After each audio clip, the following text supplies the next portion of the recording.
Imagine improving at chess so fast that you reach 2000 ELO in less than a year. I want that for you. So I took all the advice I received from some of the best chess coaches in the world and boiled it down into a 4-pillar formula that will get you there as fast as possible. Hi, my name is Vidar. I'm a 19-year-old FIDE-Master and former Swedish Blitz champion. In this video I will go through everything you need to improve at chess. And make sure to watch the entire thing because the 4th pillar will especially be important. Oh, and by the way, you'll want to take notes because we're going way beyond basic principles like developing your pieces or controlling the center. Chess improvement is so much more than that. And let's be real, your ELO deserves to be higher. Good understanding of chess principles might get you into better positions, but that won't matter if you keep making blunders. To figure out why, let's ask this one-eyed chess player, Richard Teichmann. He has this famous quote, "Chess is 99% tactics." Now what does that mean, and are tactics really that important? Yes, or well, kind of. And here's why.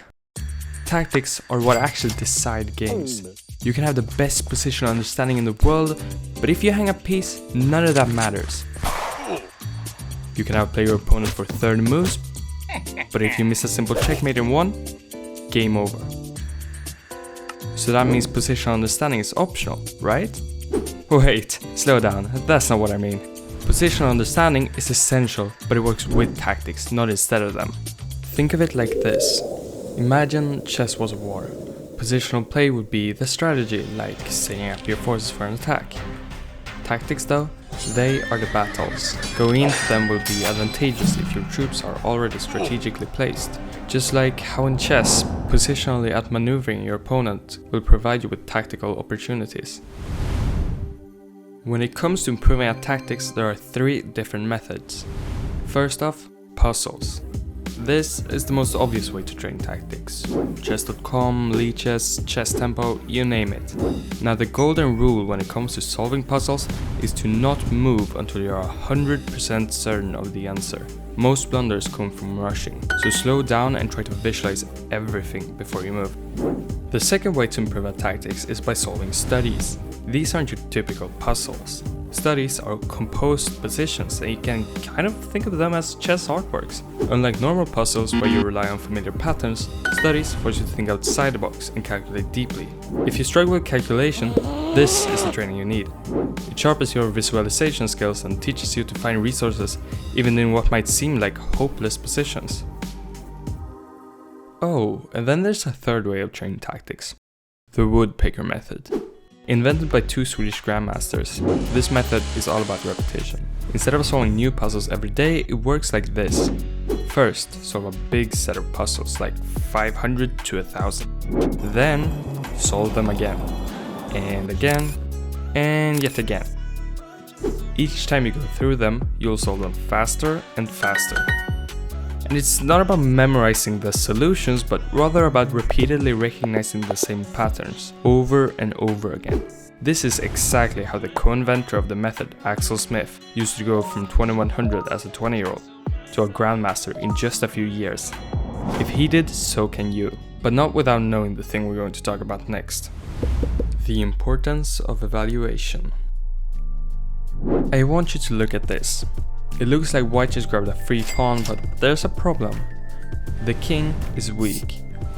The pieces are undeveloped. Black has what we call compensation. In other words, the position is around equal. But how can we know who's better without asking Stockfish? Well, it depends on 4 different criteria. First off, king safety. You can be 10 queens up, but if you're getting checkmated, they won't matter. For example, in this position I had against Niall Sarin in Title Tuesday. He is a pawn up, and yet I am totally winning. Why? Because his king is completely naked, there is space behind the pawns, light square weaknesses, and no pieces in front covering the king. The second criteria we need to look at is piece activity. The rook is worth 5 and the knight is worth 3, so the rook is better, right? Not always. For example, in this game between Garry Kasparov and Alexei Shirov, Garry sacrifices his rook just to avoid swapping off his beautiful knight for Black's bishop. However, material is far from useless. In fact, it's the third criteria when it comes to evaluating a position. Generally speaking, a material advantage is a good thing. An equally active rook is pretty much always better than a knight. Not much more to be said.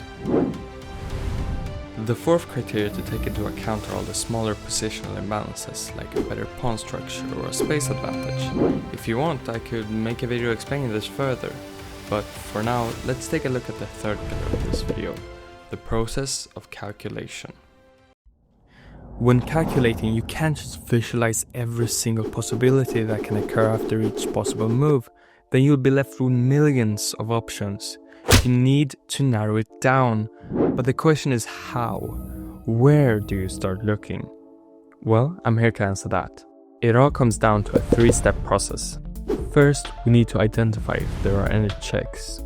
In this instance, we have 4 different checks. Bishop c7, bishop e7, knight e6 and queen f6. Knight e6 looks promising because if black takes back with the f-pawn, there's queen f8 checkmate. However, if black takes back with the e-pawn, there's nothing. Bishop c7 might look like a checkmate at first, but black has a sneaky knight on the flank covering the c7 square. And after they take back, we've not really achieved anything. Same goes for bishop e7, but this time it's the g8 knight covering against the checkmate. When we play queen f6, black only has one move, and that is to take our queen with a knight. It might look like we just gave away a free queen, but if you remember what we just calculated, before we couldn't checkmate with bishop e7 due to the g8 knight. However, that knight is now gone, meaning bishop e7 is now truly checkmate. This is the ending sequence to one of the most famous games in history, the Immortal game, played by Adolf Andersen. But let's take another example from a game played over 50 years later by Akiba Rubinstein. In this position, there are 2 checks. The first one is queen takes h2, which forcefully leads to an endgame, but since we have more active pieces in the initial position, we would prefer not to exchange them. The second check is bishop takes e4. White cannot take back with the queen because that leads to mate, so they need to take back with the knight. However, now you will notice that while we have a decent position, there is no more forcing way to continue our attack. Now that we know none of the checks lead to anything concrete, we can move on to step number 2, forcing moves like captures or threats. As we concluded, taking on e4 with the bishop doesn't really achieve anything because white just takes back with the knight, but what if the knight wasn't able to defend? Suddenly, white has to take back with the queen and there's checkmate on h2. This gives us... This is a forcing move. White can't take back on c3 due to the aforementioned threat, so they are therefore forced to take our queen instead. Suddenly, we have another critical position and we can repeat the process again. First, checks. Bishop takes e4, white can just take back. Knight f2, white just takes it. So once again, no checks work. So we have to start looking for forcing moves. Remember how we got rid of the knight defending the bishop? If only we could do that to the queen. The point is that if white takes, we can take on e4, force queen g2, and it just so happens that we have rook h3, and mate on h2 is inevitable. Great, so now you know step 1 and step 2 of the calculation process. Now let's look at the third and the last example. This game took place a bit closer to our time in 1991 between Nigel Short and Jan Timman. In this position, there are no reasonable checks, there are no good forcing moves, so we are left with the third step of the calculation process, maneuvering. To do this step, we first need to identify weaknesses in the opponent's camp. In this example, one of black's weaknesses is the f7 pawn. However, we have trouble exploiting it. Rook f4 hangs the d7 rook, going knight g5 would losing one move to queen takes g2 checkmate. Does black have any other weaknesses? The answer is yes. Their dark squares are incredibly weak. So how can we exploit them? We don't have any dark square bishop that can put itself on h6, but what about the pawn? h4. But wait, what do we do after h5?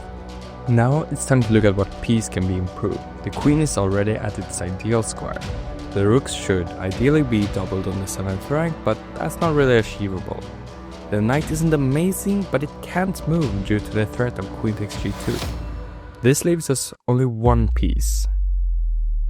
Here, Short played king h2, and there is no way to stop him.